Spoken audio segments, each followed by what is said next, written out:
Hi mga kadaldal! Gagawa kami ng fried lechon belly.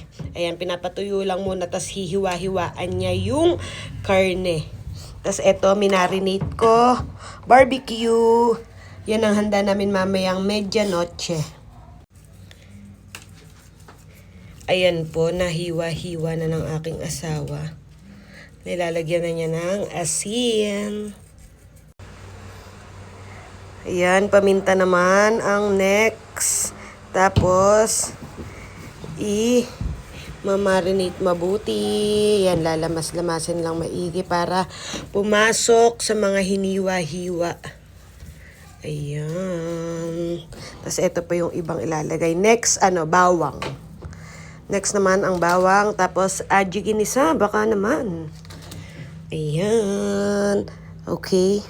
See you later na lang ulit. See you later, alligator. Sibuyas.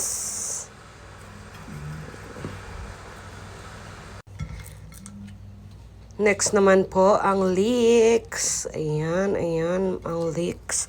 At ang tanglad, ang panghuli. Tapos tutulungan ko siyang ibalot kasi medyo mahirap. Tsaka namin itatali. Pakita ko na lang pag okay na. Eto na nga po siya mga kadaldal.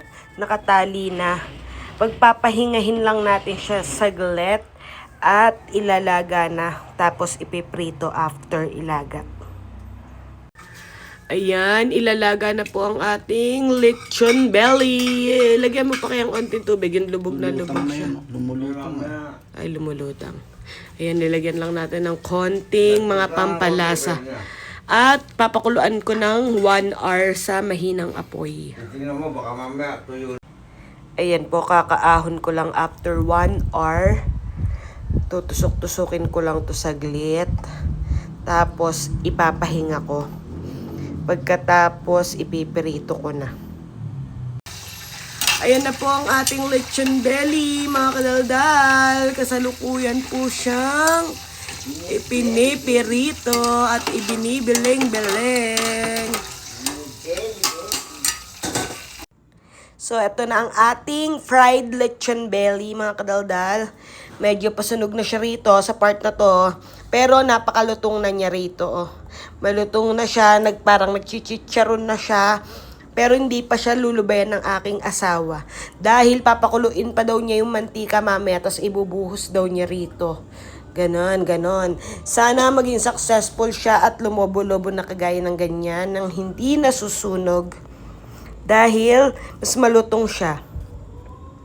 Ayan, later ulit.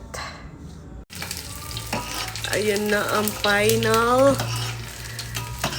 Final. Kabilang side naman. And then, kakain na tayo. Happy New Year, mga kadaldal! Ayan na siya, mga kadaldal. Naging crispy. Ayan, simple lang ang handa namin kasi 3 lang naman kami dito. At saka di sila malalakas kumain. Ako lang ang malakas kumain. Happy New Year, mga kadaldal! Happy New Year, mga kadaldal! Ayan na po, hinihiwa na. Request kasi yan ng aking asawa.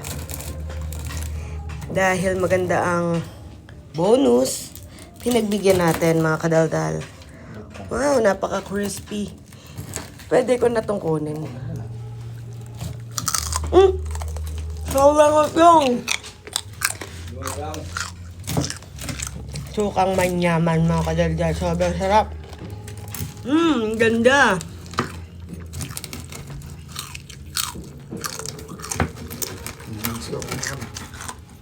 Sarap. Sarap di. Mga isko kumakain na wala pang alas 12. Magsikain na daw kami. Tapos mamayang 12. Mag-iingay na lang kami ng mga turot-turotot. Happy New Year, mga kadaldal! Thank you, 2025. Sarap, no? Very good. First time lang namin maggawa niyang fried lechon belly. Winner, sarap. Bye, mga kadaldal. Kain na ako.